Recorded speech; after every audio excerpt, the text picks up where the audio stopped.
오늘 저희들에게 주시는 하나님의 말씀은 창세기 35장 1절, 창세기 35장 1절 제가 봉독해 드리겠습니다.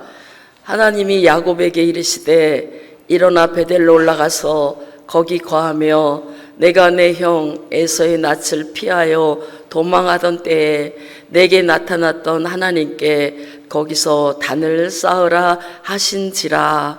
아멘. 요한복음 말씀 한 절 더 보겠습니다. 요한복음 4장 35절부터 38절까지 말씀을 같이 교독하겠습니다. 제가 먼저 35절을 봉독합니다. 너희가 넉 달이 지나야 추수할 때가 이르겠다 하지 아니하느냐. 내가 너희에게 이르노니 눈을 들어 밭을 보라. 희어져 추수하게 되었도다. 거두는 자가 이미 삭도 받고 영생에 이르는 열매를 모으나니 이는 뿌리는 자와 거두는 자가 함께 즐거워하게 하려 함이니라.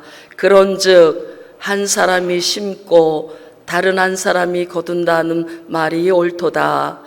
내가 너희로 노력하지 아니한 것을 거두러 보내었노니 다른 사람들은 노력하였고 너희는 그들의 노력한 것에 참여하였느니라. 아멘. 기도드리겠습니다. 하나님, 오늘도 주님께서 허락하신 이 귀하고 복된 날 예배의 자리로 저희들을 인도하여 주심을 감사를 드립니다.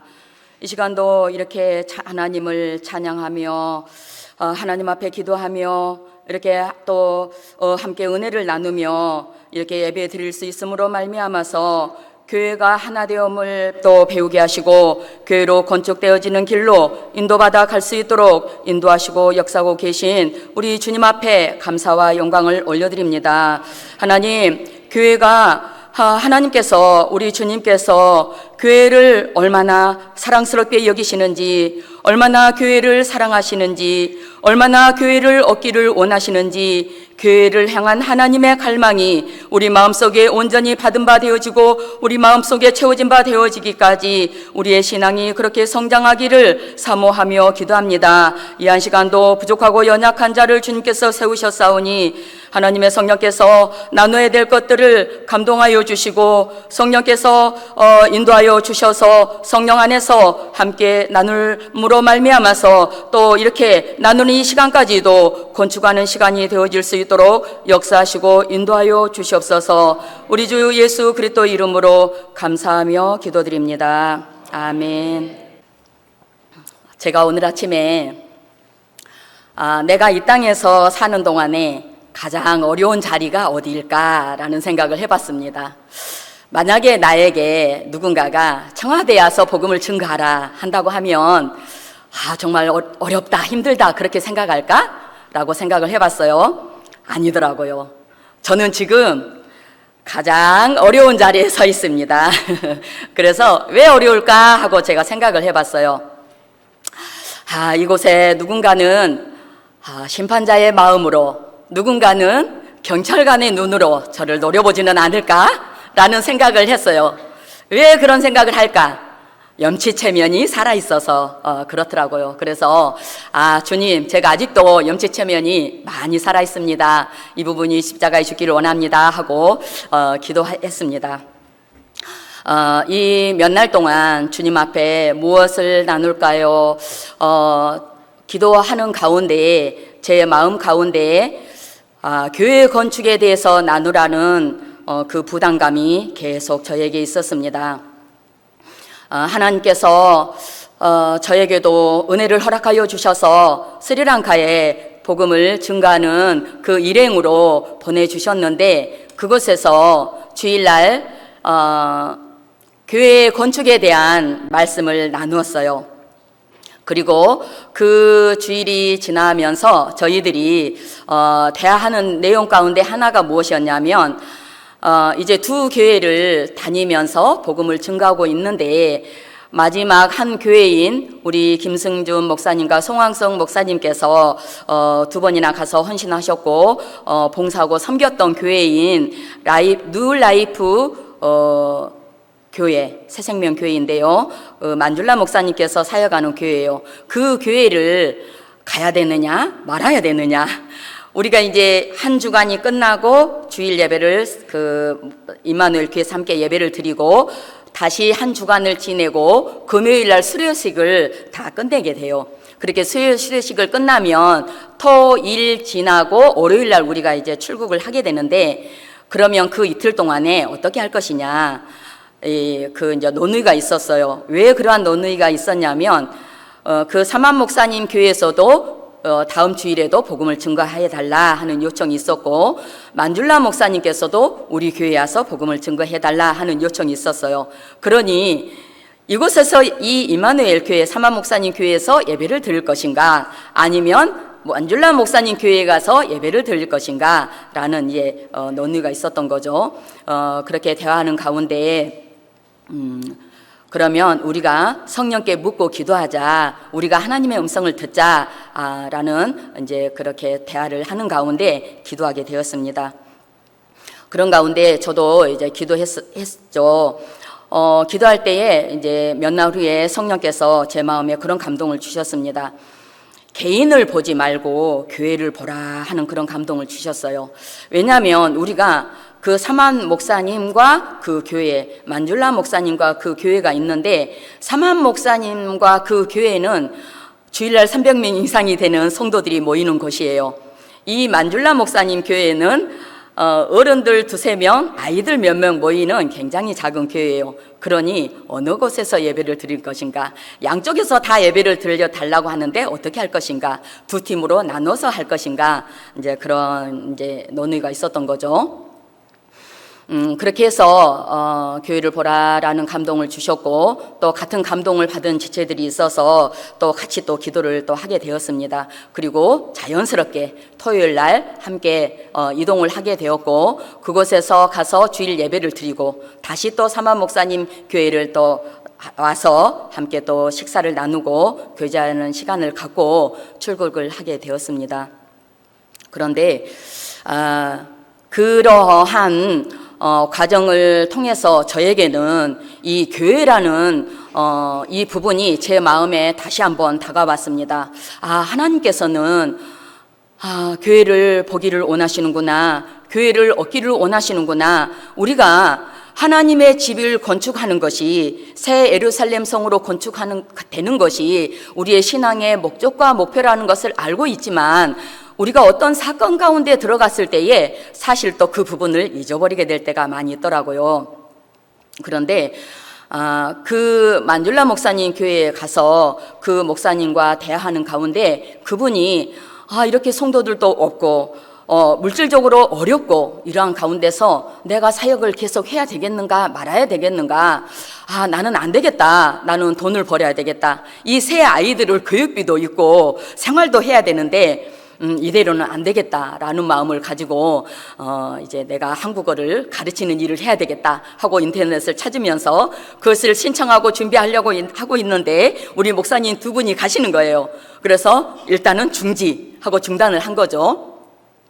그리고 이제 다 이제 돌아가시고 또 시간이 흘러서 일을 해야지 하고 다시 신청을 하려고 하는데 우리 박은혜 목사님께서 줌으로 성경 공부를 하자 하는 또 요청이 있어가지고 안 되겠다 하고 또 접은 거예요.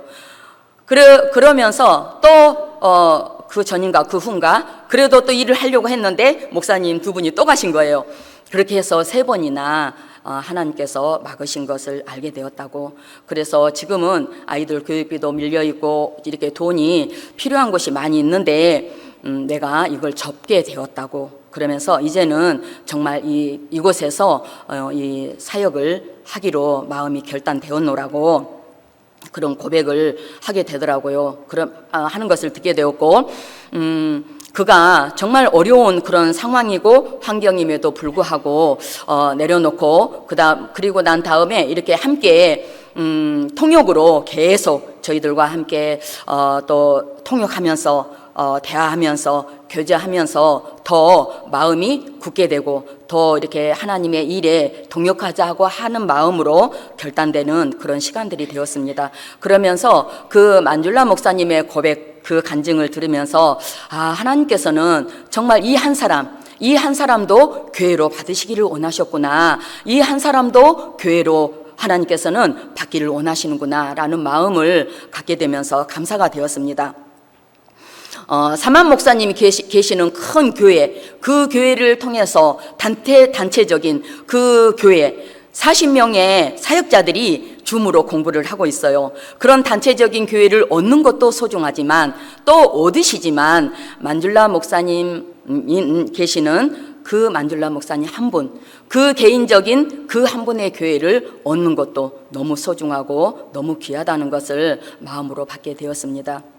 그래서 하나님께서는 이 땅에서 그렇게 교회를 얻어가고 계시는구나, 그런 마음을 가지고 돌아왔는데 이 몇 달 동안 이렇게 하나님 이 주일 예배에 어떤 말씀을 나누기 원하십니까 하고 기도하는 가운데에 교회 건축에 대한 그런 부담감이 제 마음속에 계속 있으면서 제가 주일날 그곳에서 나누었던 그 교회 건축에 대한 말씀을 다시 한번 이렇게 묵상하면서 기도를 하게 되었습니다. 그러면서 새로운 빛이 저에게 비춰졌어요.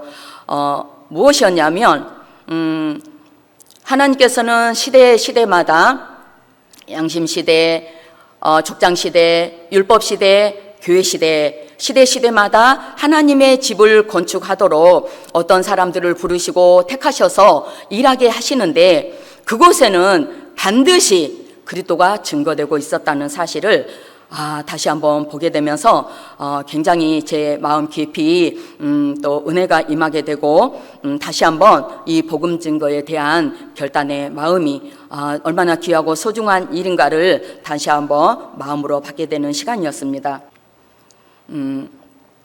양심시대에 구약시대는 교회 건축이 우리에게는 그림자로 보여주시는 부분인데요. 양심시대에 하나님께서는 노아를 부르셔서 노아에게 이제 이 땅이 죄악이 간영하고 폐역하니 내가 홍수로 멸하겠다. 그러니 너는 방주를 지어라 하고 명하셨죠.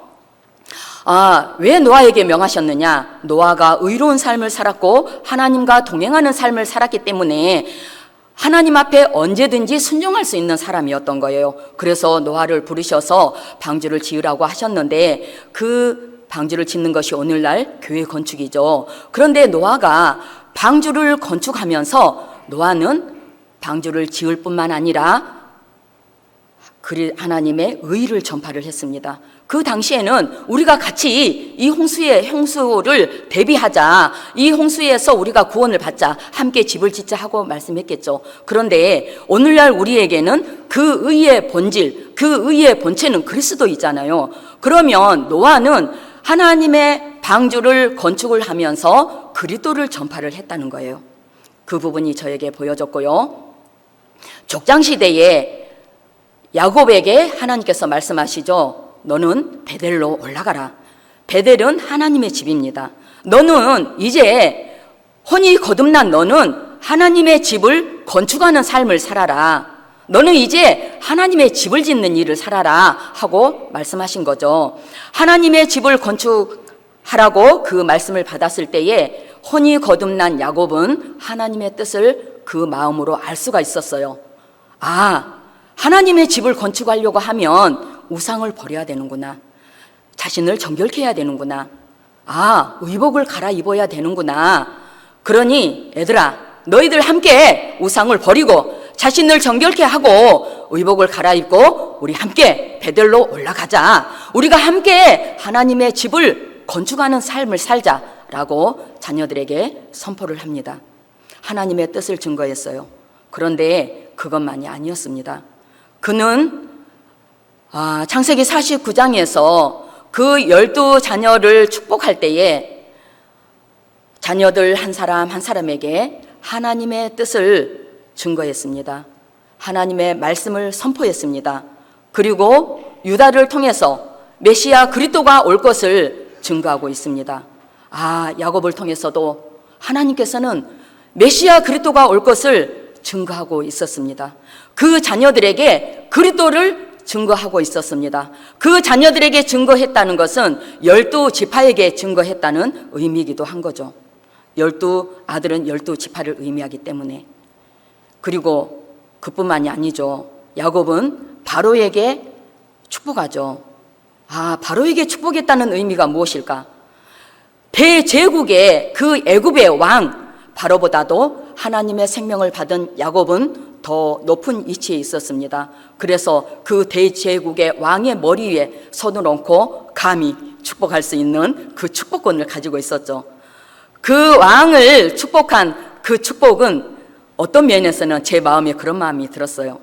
그가 축복한 그 축복은 단지 한 왕에게 축복한 축복이 아니라, 한 왕에게 말씀한 것이 아니라 애굽을 향해서 말씀하신 것이구나 라는 마음이 왔습니다. 하나님께서는 율법 시대에 솔로몬에게 성전을 건축하도록 허락하셨고, 또 누구죠? 모세. 솔로몬 전에 모세에게, 율법 시대의 대표인 모세에게 하나님의 성전을 보여주시고 성막 성전을 짓도록 명하셨습니다. 그런데 그가 성막 성전을 지음으로 인해서 이스라엘 백성들이 공동체 생활을 하면서 그 성막 중심의 삶을 안에서, 구름기둥 불기둥의 그 임재 안에서 무엇을 했습니까? 그 혼들이 죽는 삶을 살면서 천국의 예표인 가나안 땅을 들어갈 수 있는 준비하고 예배하는 삶을 살았죠. 그런데 히브리서 3장에 보니, 히브리서 3장 5절에서 모세는 장차 오실 그리스도를 증거하고 있었습니다. 어떤 그리스도? 성전으로 오실 그리스도. 그 성막 성전을 지은 것을 통하여서 성전으로 이 땅에 오실 메시아 그리스도를 증거를 한 것이라는 겁니다. 아멘입니다. 그렇게 그리스도를 증거하고 있었습니다.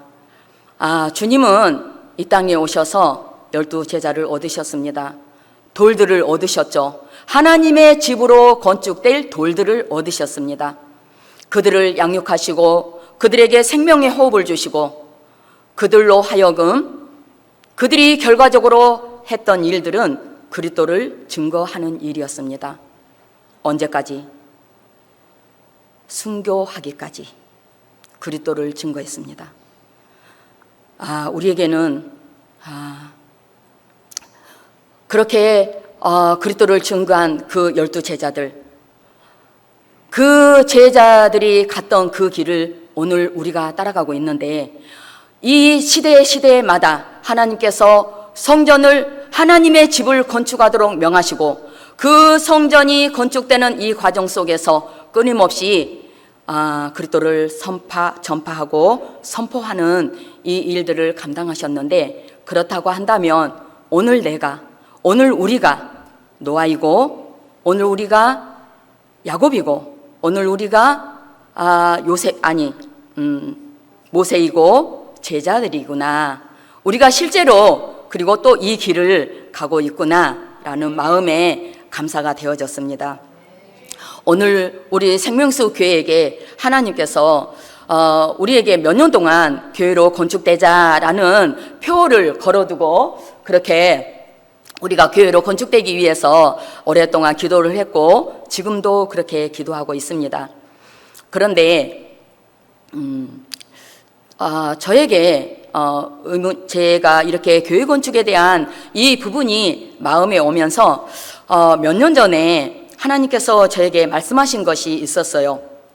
오늘 교회 건축을 위해서 일하라 하신 이 제목, 이 부분을 저에게 말씀을 하셨습니다. 교회 건축을 위해서 일하라. 그래서 저는 그 음성을 듣고 주님 앞에 기도하기 시작했습니다. 하나님, 교회 건축을 위해서 일하라고 하셨으니 제가 그렇게 일하기를 원합니다. 그런데 제가 무엇을 해야 됩니까? 무엇을 하는 것이 교회 건축을 위해서 일하는 것입니까? 봉사를 해야 됩니까? 아니면 전도를 해야 됩니까? 아니면 무엇을 하는 것이 교회 건축을 위한 일입니까? 하고 묻고 기도하고 있었어요. 그런데 얼마 후에 목사님께서 교회가 선교를 나가게 되는데 그곳에 제가 동참을 하게 됐습니다. 그러면서 교회의 건축을 위해서 일하는 것은 복음을 증거하는 것이구나 하고 막연하게 그렇게 생각을 했어요.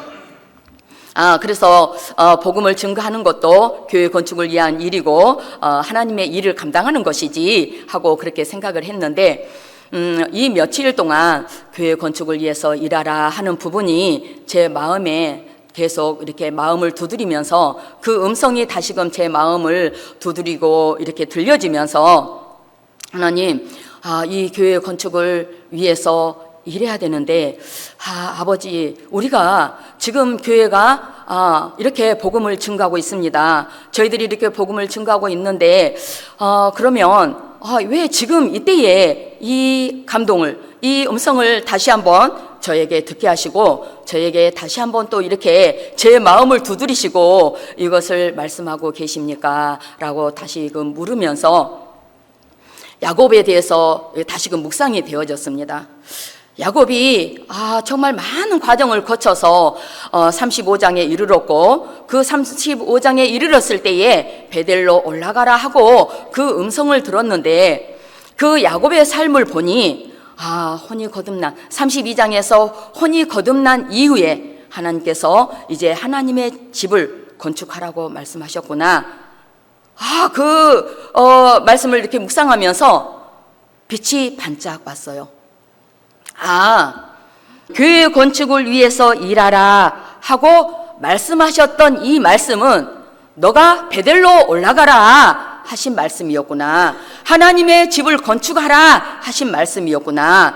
이제 우리 교회에게 다시 한번 교회 건축을 위해서 일하라고 말씀하시고 계시는구나 라는 마음이 저에게 왔습니다. 아멘이십니까? 아멘입니다. 이 야곱이 이 35장에 와서 야곱이 그 음성을 들었을 때에 하나님의 뜻을 알았습니다. 어떻게 살아야 될지. 야곱은 비로소 이때서부터 이스라엘로 살기 시작합니다. 혼이 거듭난 사람의 삶, 새 사람의 삶을 살기 시작합니다. 이스라엘의 삶으로, 변화된 삶으로. 이제 그 이스라엘이라는 이름은 하나님의 통치받는다는 의미가 그 속에 들어있는데, 왜냐? 지금 이 땅에 있는 그 이스라엘은 하나님이 통치하고 다스리는 나라이잖아요. 하나님이 통치하고 다스리고 있다는 것을 지금 이 땅에 있는 그 이스라엘을 통해서, 그 나라를 통해서 우리에게 보여주고 계시는데, 이스라엘이라는 그 이름 속에는 하나님이 통치하시겠다는 의미가 들어있다는 거죠. 그러니까는 이스라엘 야곱은 이때로부터 하나님의 통치받는 삶을 살기 시작했다는 겁니다. 그렇다고 하면 우리가 하나님의 집을 건축하는 삶을 살기 시작한다고 한다면 혼이 거듭난 야곱과 같은 이 삶이 시작될 수 있겠구나. 이 삶이 시작될 수 있구나. 우리가 야곱과 같은 이 삶으로 갈 수 있구나. 하나님께서 오늘 우리 교회에게 이제는 이스라엘의 삶을 살기를 원하시는구나.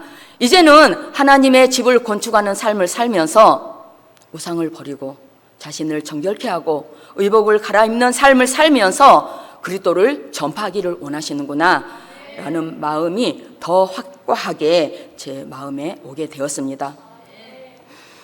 그러면서 마태복음은 13장을 통해서 씨를 뿌리러 오셨다고 말씀하시죠.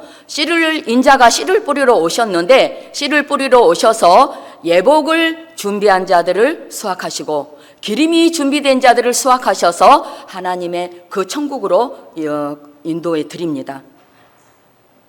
요한복음은 무엇을 말씀합니까? 물을 채우라. 요한복음은 거기서부터 시작됩니다.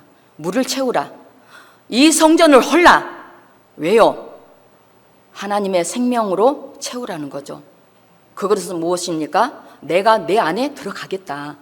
너는 나의 집이 되라. 그거였습니다. 생명과 건축이라는 의미가 그건 거죠. 그러면서 스리랑카는 하나님 이렇게 일궈진 밭이었어요. 하나님께서 기경한 밭이었어요. 씨를 뿌려서 누군가는 오늘 요한복음 4장에처럼 누군가는 심어요. 누군가는 거둬요. 누군가는 또 씨를 뿌려요. 누군가는 거둡니다. 누군가는 노력을 합니다. 누군가는 그 노력한 것에 참여합니다. 그 사마 목사님께서 사랑으로, 헌신으로, 희생으로 그렇게 다져 놓았습니다. 일궈 놓았어요. 저희들은 가서 다만 뿌렸습니다. 심었습니다. 그리고 함께 수확을 하는 거죠. 우리 생명수 교회에게 이렇게 많은 선교지를 허락하신 이유가 무엇이냐? 보라, 휘어져 추수할 때가 되었다. 지금은 마지막 때가 다 되었잖아요. 이렇게 휘어져 추수하게 되었는데 가서 추수를 하라는 거죠. 심으라는 거죠. 뿌리라는 거죠. 그 노력한 것에 같이 참여하여서 거두라고 우리에게 명하고 계시다는 것을 또 볼 수 있습니다. 제가 여기까지 이렇게 하나님의 빛비춤 안에서 이렇게 말씀을 묵상하는 가운데 저에게는 한 가지 과제가 남아 있었어요. 제 마음 가운데 풀리지 않는 숙제가 있었는데요. 무엇이었냐면 제가 제주도, 우리 교회가 제주도 집회를 했었죠. 7월 초에 2주간 동안 제주도 집회를 하는 가운데에 제 마음 가운데 영적 우월감이라는 단어가, 이 말이 어느 날 문득 제 마음에서 이렇게 움직이고 있었어요. 영적 우월감. 주님 뭐죠? 제가 무엇에 우월감이 있습니까? 이것은 교만인데 주님 뭡니까? 주 예수여, 이거 보게 해주세요. 제가 무엇에 이 우월감을 가지고 있습니까? 주님 알게 해주세요. 보게 해주세요. 생각날 때마다 기도했어요. 이 영적 우월감, 떠오르고 또 마음에 올 때마다 붙잡고 기도했어요. 아무것도 보여지지 않는 거예요. 그리고 2주간이 끝나고 한 주 이렇게 와서 있다가 또 스리랑카에 갔어요. 문득 또 이 영적 우월감, 이것이 제 안에서 맴돌고 있었어요. 뭡니까? 영적 우월감을 보라는 겁니까? 알으라는 겁니까? 저에게 있는 것을 알아야 된다는 겁니까? 무엇이 주어야 된다는 겁니까? 주님 말씀해 주세요. 보여주세요. 알려주세요. 근데 아무것도 들려지지도 않고 보여지지도 않는 거예요. 도대체 뭘까? 이거는 자꾸 생각나는데, 내 마음에서 맴돌고 있는데, 뭔가 희미하게 잡힌 것이라도 있어야 이거를 같이 나눌 텐데 아무것도 잡혀지지 않고 보이지도 않으니 어떻게 나눌 수가 없는 거예요. 이건 뭐지? 그렇게 돌아왔어요. 그리고 이렇게 교회 건축에 대해서 다시 한번 또 이렇게 복음이 증거되어야 된다는 것을 이렇게 조명을 받으면서 제 마음 가운데 이 부분이 또 제 마음에 또 이렇게 움직이는 거예요. 주님 뭡니까? 말씀해 주세요. 그렇게 2-3일 동안 생각날 때마다 묻고 있는 가운데 비로소 다 닥쳐서 주님께서 알려주셨어요. 우리 모두가 이 영적 우월감 속에 있다라는 거였습니다. 이 영적인 우월감은 내 개인의 문제가 아니다. 교회의 문제이다라는 거였어요. 그런데 이 영적 우월감이 두 부류가 있더라고요. 어떻게 두 부류가 있느냐? 한 부류는 나는 다른 사람보다 말씀을 잘 전해. 나는 안 그러는데. 아무도 여기 난 안 그래 라고 생각하실 수도 있습니다. 그런데 주님께서 빛을 비춰주신다고 하면 또 상황은 달라지겠죠. 나는 다른 사람보다 말씀을 많이 알아. 나는 다른 사람보다 복음을 많이 전하고 있어. 나는 다른 사람보다 자기 부인을 많이 하고 있어. 나는 다른 사람보다 하나님의 일을 많이 하고 있어. 라는 생각 해본 적 없나요? 그런 생각 순간순간 들 때는 없었나요? 또 한 부류는 나는 왜 저 사람처럼 복음을 잘 증가하지 못할까? 나는 저 사람처럼 왜 기도를 잘하지 못할까? 나는 저 사람처럼 왜 말씀을 잘 깨닫지 못할까? 저 사람은 5달란트를 가졌는데 나는 왜 1달란트밖에 없을까?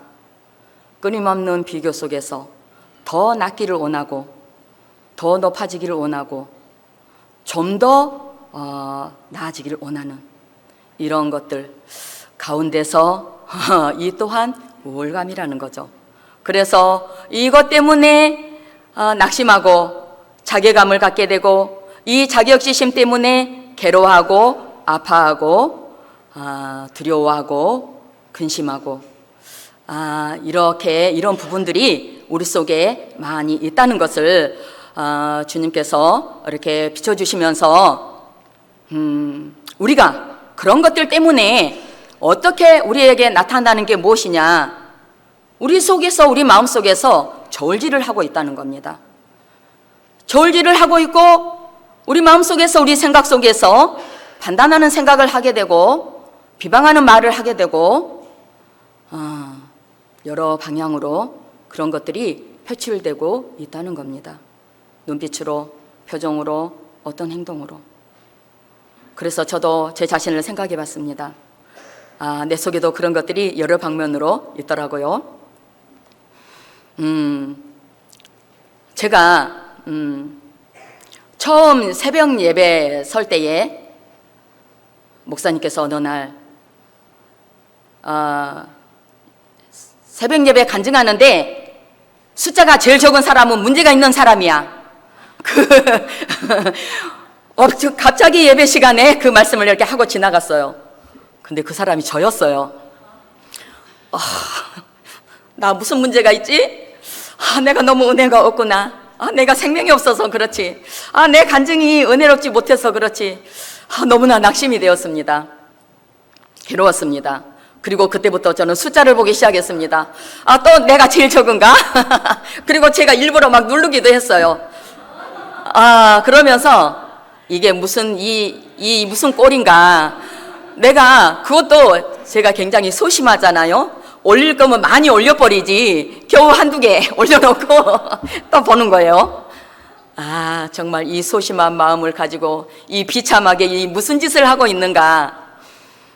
그러면서 그게 무엇이냐? 높아지고자 하는 마음인 거죠. 우월하고자 하는 마음인 거죠.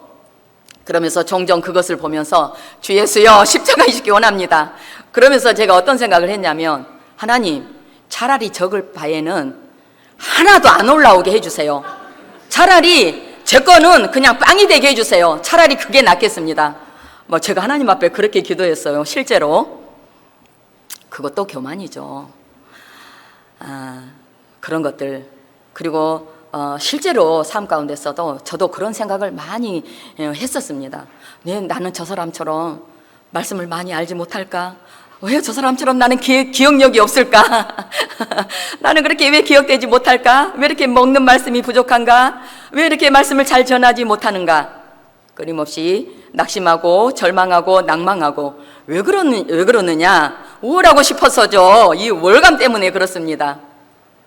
그리고 특별히나 제가 우월감을 갖게 하는 대상이 저에게 있습니다. 우리 남편입니다.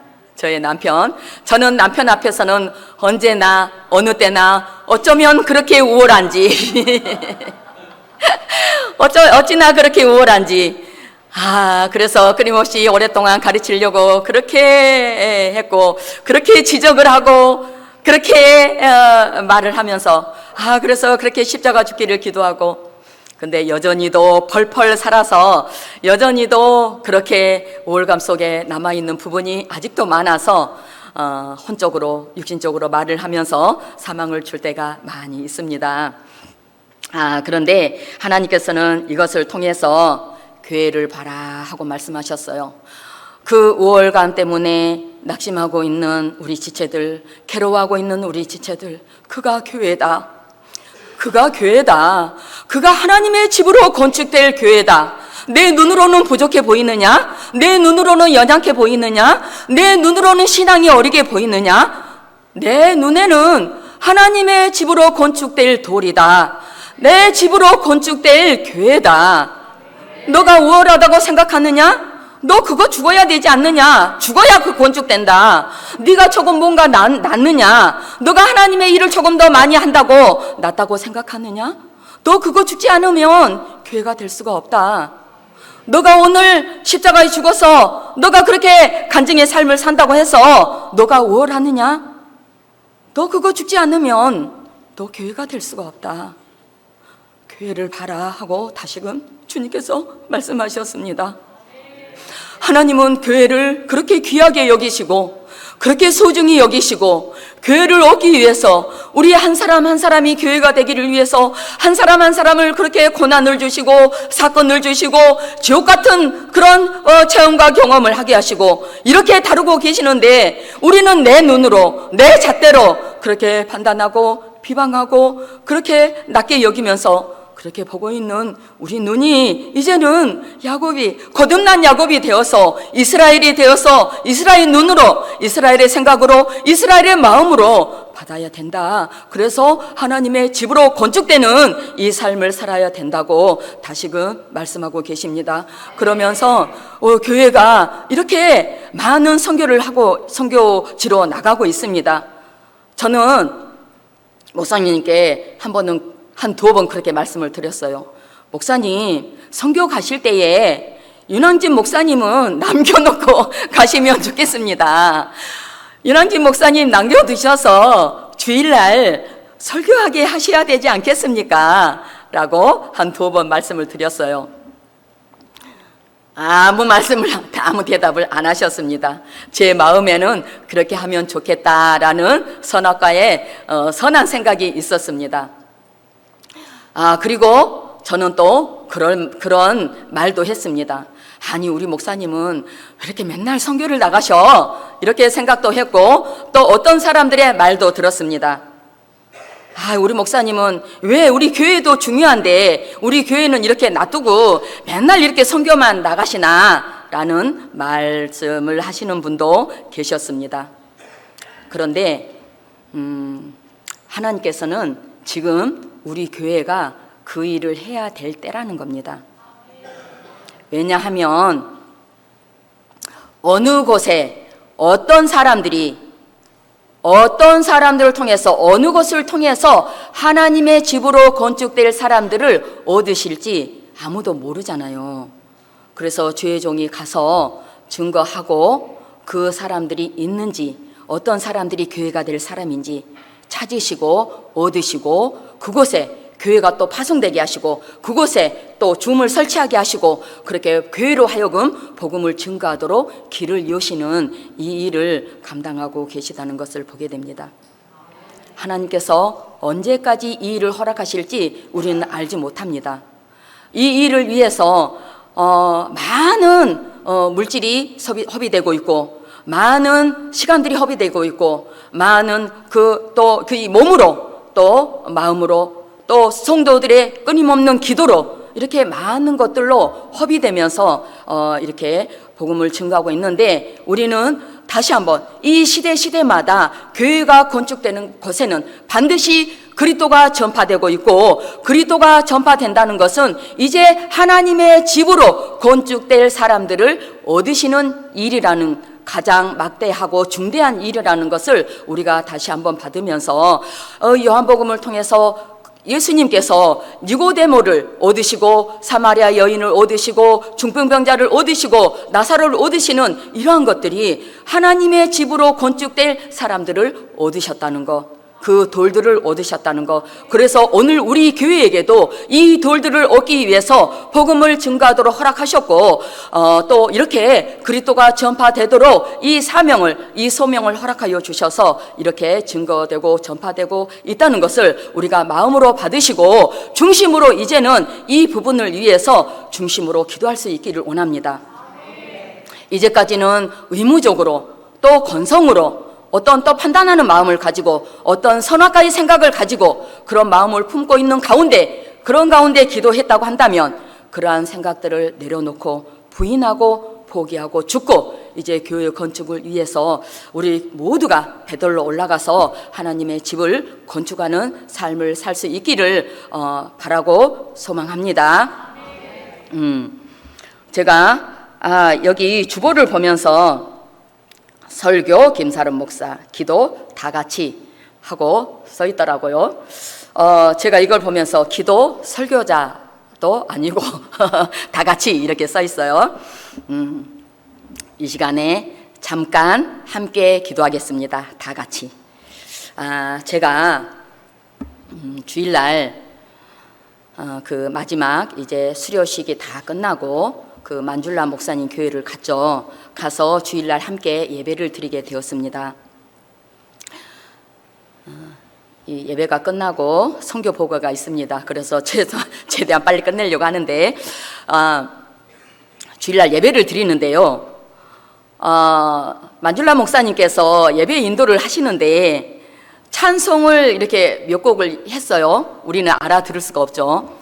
찬송을 하시는데 느리고 조용한 찬송을 하시는데 마치 장송곡을 부르는 듯 했어요. 주 예수여, 주님 하면서 그래도 주 예수여 이 예배 가운데 성령님 역사해 주세요 하고 이제 기도하면서 있었습니다.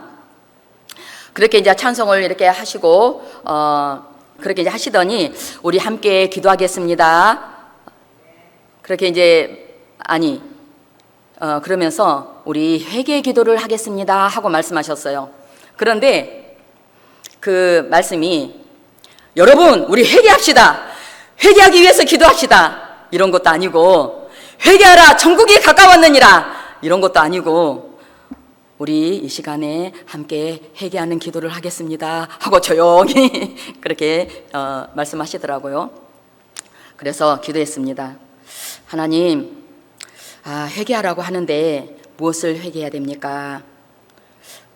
그 순간은 제가 정말 겸손함으로 기도했습니다. 그 순간은 제가 겸손했습니다. 그래서 주님, 목사님께서 회개하라고 하시는데 제가 무엇을 회개하기를 원하십니까? 하고 기도했더니 주님께서 즉각 응답해 주시는 거예요. 너가 지금 가벼운 마음으로 티셔츠를 입고 왔다 하고 말씀하시는 거예요. 움찔했어요. 깜짝 놀랐어요. 주 예수요, 주님 죄송합니다. 주님 어떻게 할까요? 그 예배당이 2층이었어요. 바로 1층으로 뛰어내려가서 그 방에 가서 옷을 난방으로 갈아입고 올라왔습니다. 아직 기도하고 있었어요. 주 예수요, 맞습니다. 그렇습니다. 제가 그 사만 목사님 300명이 넘는 성도들이 이 예배당에 꽉 차서 그렇게 예배드리고 있는 그곳에 갔다고 한다면 제가 이렇게 티셔츠를 입고 오지는 않았을 겁니다. 그런데 이 작은 몇 명 안 되는 이 교회에 에어컨도 없어요. 선풍기 하나 딸랑 있어요. 너무 덥겠다 하고 티셔츠를 입고 왔어요. 제 마음 중심이 문제인 거죠. 네 마음이 문제다. 옷이 문제가 아니라 너가 그런 마음으로 왔다 이거예요. 그러면서 회개했습니다. 우리 이 시간 1, 2분만 함께 정말 우리 자신을 내려놓고 하나님 정말 교회 건축을 위해서 일하기 원합니다. 하나님 정말 내가 내려놔야 될 부분, 부인해야 될 부분, 회개될 부분 이 시간에 주님 알게 해주세요. 우리 함께 주의 이름 부르고 1, 2분 잠깐 기도하겠습니다. 주 예수여, 주 예수여, 주 예수여, 주 예수여. 이 시간 하나님의 성령여 역사여 주옵소서. 우리가 지금까지 교회 건축을 위해서 일한다고 하면서 우리가 오늘의 교회 건축을 위해 선신한다고 하면서 우리 마음속에 판단하는 마음이 많이 있었고 아버지를 비방하는 마음이 있었고 아버지를 선악의 기준으로 하나님 그렇게 살아갈 때가 많이 있었습니다. 하나님의 성령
예수님 이름으로 감사하며 기도드립니다. 아멘.